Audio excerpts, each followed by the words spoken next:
Hello, and welcome to When Music Meets Mindfulness. I'm your host, Vanya Chan. Our featured guest today is cellist, author, and multi-talented artist, Erika Nielsen. Erika, thank you so much for being here. How are you? Oh, really good. Great to see you. Great to be here. Great to have you here. So let's get right into the interview, starting with our first topic, calming the mind. So, what are some activities that you feel help calm your mind, heighten awareness, and bring your focus to the present moment? Well, what I find most effective for calming my mind in kind of any situation where you might need that is getting into my body in some form, any form. So if I have time for a longer activity, I love a really long, brisk walk in my neighborhood or around the park, getting out in nature. But getting into my body could also look like really simple, really small. Like for example, just putting on some music, get onto the floor, get into a downward dog yoga pose, or even simpler than that. Say it's between activities. I'm maybe between an email and waiting for a student or something. I will just drop down into a forward bend, touch my toes, stretch my arms behind my back, take a few breaths, and then just roll to standing a few times. And it really just kind of gets me connected and away from my day. The most important thing being that it's physical. It's not looking up another thing. It's not reading another article. It's not getting back to a text. That I'm really in my body. Let's move on to our next topic on how we organize our thoughts. I'd like to talk about your wonderful book. I have it right here. Sound Mind, My Bipolar Journey from Chaos to Composure. So first of all, thank you for sharing your story, your courageous journey of self-discovery. You write so beautifully and honestly. And after having read your book, I feel even more grateful to know you as a friend and a musical collaborator. So thank you. Thank you for this. In your book, you have sections on minimalistic living and mindfulness, where you offer many strategies to help gain control of thoughts and behavioral patterns. Could you discuss some of those specific strategies and how you've applied them? Sure. Thanks so much for tuning in and checking Yeah. out Sound Yeah. Mind. So it's a well-known phenomenon that creating outer calm in our environment has a direct effect on our inner calm. My embracing a more minimalist approach to living has had an enormous effect on my focus, feeling relaxed, and for me personally, just reducing distractions. I find when something's out of sight, it's out of mind. I guess I could say I've just been more greatly just enjoying my life, just living overall with just fewer possessions. And I find that just leaves more room for just items that I need or that I love or that are beautiful, but just clearing space for only the most essential, useful, and enjoyable items. I've also worked really hard on my digital clutter, and this is a really hot topic right now. I found one that really works for me. It's called minimalist phone. This is what my cell phone looks like. Wow.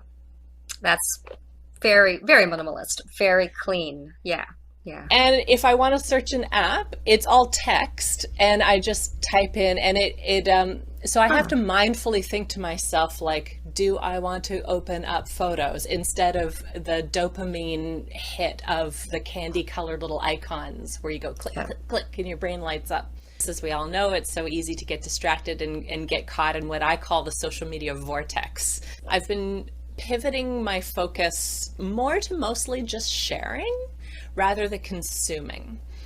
And generally, when I do choose to share something, I've been trying to just focus it more on the bigger and more significant things. So, kind of quality over quantity. So my effort's been focused more on the output, say sharing a nice concert I played, rather than constantly looking and seeing what others are up to.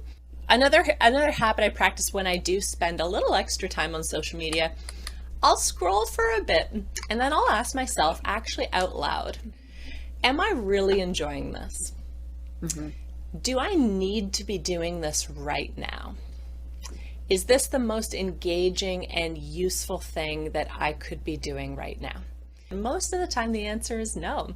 But one of the simplest things I found, and I keep coming back to, is making a daily handwritten to-do list. I love making these little notepads out of my recycled sheet music. And just as I accomplish just everything throughout my day, I just give it a good check mark, cross it off if I need to.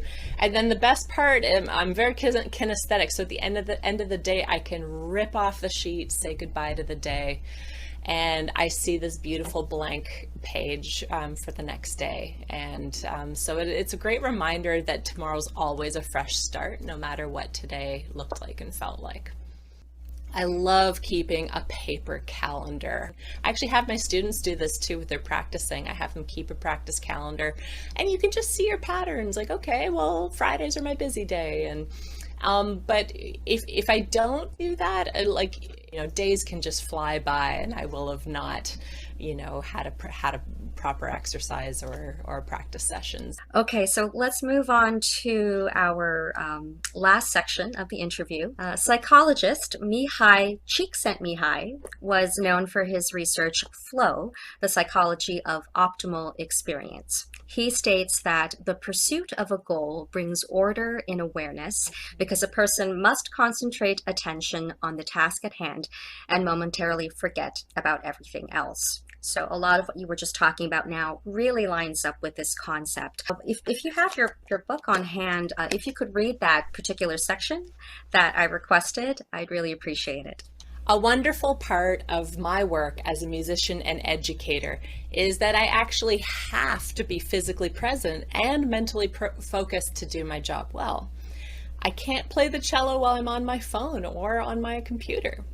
My acoustic instrument is a low-tech refuge from the deluge of digital. I sit down with my stringed maple and spruce box and horsehair strung Pernambuco bow. I read from paper and I write in pencil. When I teach, I'm with my students in their stringed wooden box, present and listening, face to face, cello to cello.